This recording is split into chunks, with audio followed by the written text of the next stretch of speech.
اللہ اللہ۔ پچھلی آیات میں نیک بخت اور سعادت مند بیٹے کا ذکر تھا کہ جو والدین کا فرما بردار بھی ہو اور ساتھ ہی اللہ سے یہ بھی دعا کرتا کہ اللہ مجھے اپنی نعمتوں کا شکر ادا کرنے کی توفیق دے کہ جو نعمتیں تو نے میرے اوپر کی ہیں میرے والدین پر کی ہیں۔ اسی طرح وہ نیک بخت سعادت مند بیٹا یہ بھی دعا کرتا ہے اللہ مجھے ایسے اعمال کی توفیق دے جن سے تو راضی ہو جائے، اور اے اللہ میری اولاد کی بھی اصلاح کر دے۔ تو یہ سعادت مند بیٹے کا ذکر تھا۔ اللہ تعالیٰ فرماتے ہیں کہ ایسے ہی جو بیٹے ہوتے ہیں اولئک الذین نتقبل عنہم، یہی لوگ ہیں کہ ہم قبول کر لیتے ہیں ان سے ان کے اچھے اچھے اعمال، ہم ان کے نیک اعمال کو اچھے اعمال کو اپنی بارگاہ میں قبول کر لیتے ہیں۔ وَنَتَجَاوَزُ عَنْ سَيِّئَاتِهِمْ، اور ہم درگزر کرتے ہیں ان کی گناہوں اور برائیوں سے۔ اگر ان سے کوئی گناہ ہو جاتا ہے، ظاہر انسان ہونے کے ناطے گناہ ہو گیا، تو فرمایا ہم ان کے گناہوں سے بھی درگزر کر لیتے ہیں، معاف کر دیتے ہیں۔ فی اصحاب الجنہ، ایسے نیک بخت لوگ یہ جنت والوں میں ہوں گے، ان کا مقام و ٹھکانہ جنت ہے۔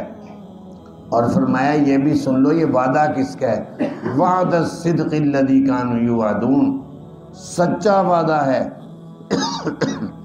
وہ جو ہیں وہ وعدہ کیے جاتے، یہ سچا وعدہ اللہ کا ہے کہ ایسے نیک بخت لوگ یہ جنتی ہی ہوں گے۔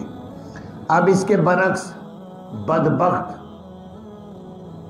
بچہ اولاد اس کا ذکر فرمایا والذی قال لوالدیہ، اور وہ بچہ اور وہ اولاد جو کہتی ہے اپنے والدین کو اف لکما، افسوس ہے تمہارے لیے، ماں باپ کو کہتا ہے، کیونکہ ماں باپ مسلمان ہیں، وہ ایمان لا چکے ہیں اور بیٹا کافر ہے۔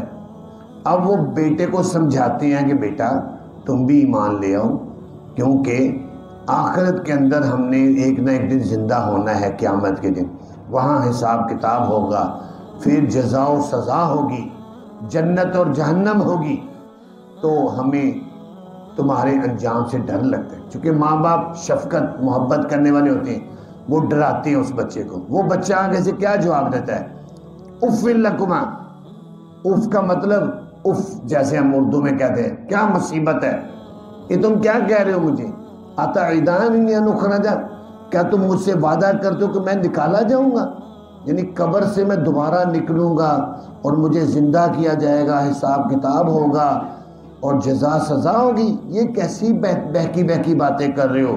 ماں باپ کو کہتا ہے وَقَدْ خَلَتِ الْقُرُونُ مِنْ قَبْلِي، حالانکہ کتنی جماعتیں مجھ سے پہلے گزر چکی ہیں، کتنی قومیں آئیں گئیں، کوئی زندہ ہوا ہے؟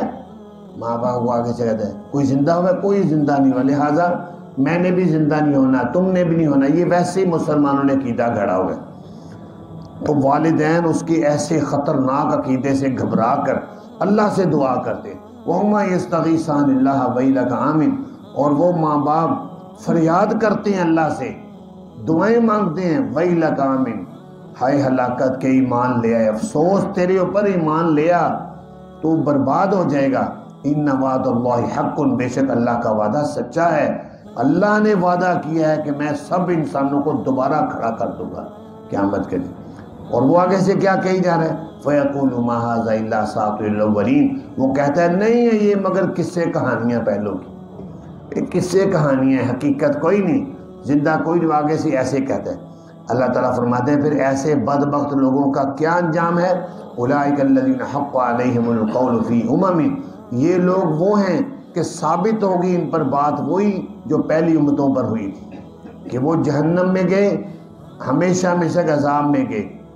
قد خلت من قبلہم من الجن والانس، یقیناً گزر چکے ان سے پہلے جنات اور انسان، کہ جو توحید پر ایمان نہیں لائے، جنہوں نے قیامت کو نہیں مانا، آخرت کو نہیں مانا، انہم کانوا خاسرین، بے شک وہ تھے خسارہ پانے والے۔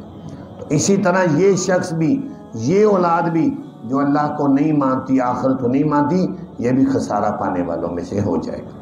وَلِكُلٍّ دَرَجَاتٌ مِّمَّا عَمِلُوا، اللہ تعالیٰ فرمانے ہر ایک کے کچھ نہ کچھ درجے ہیں ان سے جو انہوں نے عمل کیے، اور وَلِيُوَفِّيَهُمْ أَعْمَالَهُمْ وَهُمْ لَا يُظْلَمُونَ، البتہ پورا پورا دے گا اللہ ان کو ان کے اعمال کی جزا، اور وہ ظلم نہیں کیے جائیں گے۔ ہر ایک کے درجے ہیں، اور بزرگان فرماتی ہیں کہ مسلمانوں کے تو درجے ہیں درجات، اور کافروں کے درکات ہیں۔ درجات کیونکہ ایک آدمی بہت اعلیٰ درجے کا مسلمان ہے، اس کا درجہ زیادہ ہے، ایک اس سے کم درجے کا، ایک اس سے کم درجے کا، ایسے درجات ہیں۔ اسی طرح کفر میں کوئی بہت بڑے درجے، بہت بڑے جو ہے وہ بڑا کافر ہے، اس کے لحاظ سے وہ بڑا کافر، اس کے درکات ہیں، پھر اس سے کم، اس سے کم۔ تو فرمایا جیسے بھی کسی کا کوئی کفر میں یا ایمان میں جو مقام ہے، اس کے مطابق اللہ تعالیٰ ان کو اس کی سزا دیں گے، اور ان کے اعمال کی ان کو پوری پوری جزا بھی ملے گی۔ اور یہ ہوگا کس دن؟ کافروں کو برے اعمال کی بری سزا، اور مسلمانوں کو اچھے اعمال کی اچھی جزا۔ فرمایا یہ اس دن ہوگا وَيَوْمَ يُعْرَضُ الَّذِينَ كَفَرُوا عَلَى النَّارِ، جس دن پیش کیے جائیں گے وہ لوگ جو کافر ہیں جہنم پر۔ کافروں کو اکٹھے کر کے جہنم کے سامنے لایا جائے گا۔ وہاں جب کھڑے کیے جائیں گے تو اللہ تعالیٰ ان کو کہیں گے اذهبتم طیباتکم فی حیاتکم الدنیا، تم نے لے چکے ہو اپنی پاکیزہ چیزیں، مزے مزے کی چیزیں کھا چکے ہو، نعمتوں سے فائدے اٹھا چکے ہو، فی حیاتکم الدنیا، دنیا کی زندگی میں، واستمتعتم بہا، اور تم نفع اٹھا چکے ہو۔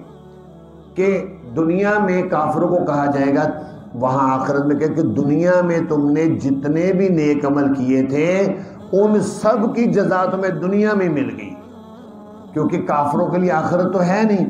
تو کافروں کو کیا ہوتا ہے؟ کافر بھی نیک کام کرتے ہیں، نماز نہیں پڑھتے، روزہ یا حج نہیں کرتے، لیکن فلاحی کام کرتے ہیں، دنیا میں فلاحی کام کرتے ہیں، تو ان کو جزا ایسے ملتی ہے کہ دنیا میں ان کو شہرت اللہ تعالیٰ دے دیتے ہیں، مال و دولت کی فراوانی دے دیتے ہیں، بڑے بڑے مرتبوں پر وہ پہنچ جاتے ہیں، وہ وزیر اعلیٰ، وزیر اعظم بن جاتے ہیں، تو ایسے مرتبوں پر پہنچ جاتے ہیں۔ جب وہ آخرت میں آئیں گے تو اللہ تعالیٰ ان کو کہیں گے تم نے جو دنیا میں نیک کام کیے تھے نا، کبھی سیلاب آ گیا تم نے ہیلپ کی، کوئی زلزلہ آ گیا، ان سب کی جزا میں نے تمہیں دنیا میں دے دی تھی، اور تم نے وہاں مزے اڑا لیے ہیں، اچھے اچھے کھانے بھی کھا لیے ہیں، پیسہ بھی اکٹھا کر لیا، لہٰذا آج تم سے کیا ہوگا؟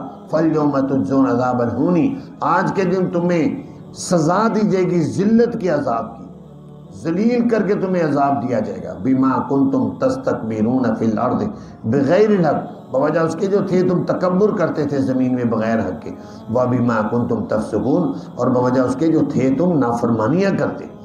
آج کافر بڑے خوش ہیں، بڑے خوش ہوتے ہیں، بلکہ ایسے لوگ وہ فخر سے کہتے ہیں ہم دیکھو جی مسلمانوں کی مدد کرتے ہیں، ہم فلاحی کام کرتے ہیں، لیکن ان کو پتہ نہیں ہے ان کے سارے اعمال ایسے ثابت ہوں گے جیسے چکنا پتھر ہوتا ہے، اس کے اوپر جب مٹی پڑی اور پانی آتا ہے سب سارا بہہ جاتا ہے، ایسے ہی ان کا ایک ایک ذرہ نیکی کا وہ دنیا میں ختم ہو جاتا ہے، آخرت میں ان کے لیے کچھ بھی نہیں ہے، برباد ہو جائیں گے۔ لیکن ایمان والوں کو ان کو پوری جزا نہیں ملتی، بہرحال تکلیفوں سے زندگی گزارتے ہیں، اللہ تعالیٰ روزی بھی دیتے ہیں۔ نبی پاک صلی اللہ علیہ وسلم سے حضرت عمر نے کہا تھا یا رسول اللہ آپ دعا کریں آپ کی امت کو بھی فراوانی مل جائے، پیسہ، جائیداد، پراپرٹیاں امت محمدیہ کو بھی ملے۔ نبی پاک صلی اللہ علیہ وسلم نے فرمایا اے عمر کیا تمہیں اس بات پر یقین نہیں ہے کہ میری امت کے لیے اللہ تعالیٰ نے سارے جزائیں وہ آخرت کے لیے اکٹھی کر کے رکھی؟ وہ تو یقین نہیں ہے؟ تو سب کچھ تو ہمارا ایمان ہے، مسلمان ہے، ہمارا یہی تو عقیدہ ہے کہ ہمیں ہماری اعمال کی جزا آخرت میں ملے گی، دنیا میں ضرورت کا اللہ تعالیٰ سب کو دیتے ہیں۔ تو اس لیے یہ نہ دعا کرو اور اللہ تعالیٰ سے صبر مانگو اور شکر مانگو۔ تو یہ فرمایا تو کافروں کو ان کو پھر آخر میں ابد الاباد تک سزا ہی سزا ہوگی۔ اس لیے ان کو سمجھنا چاہیے کفار اور فجار کو کہ آج ہم دنیا میں اپنی زندگی کے قیمتی اوقات لگا رہے ہیں، محنتیں کر رہے ہیں، پیسہ لگا رہے ہیں، لیکن آخرت میں تو کچھ بھی نہیں ہوگا، یعنی آخرت میں کچھ بھی، سب کچھ ختم۔ اللہ تعالیٰ سے دعا ہے اللہ تعالیٰ ہمیں قرآن پاک کو سمجھنے کی توفیق عطا فرمائے۔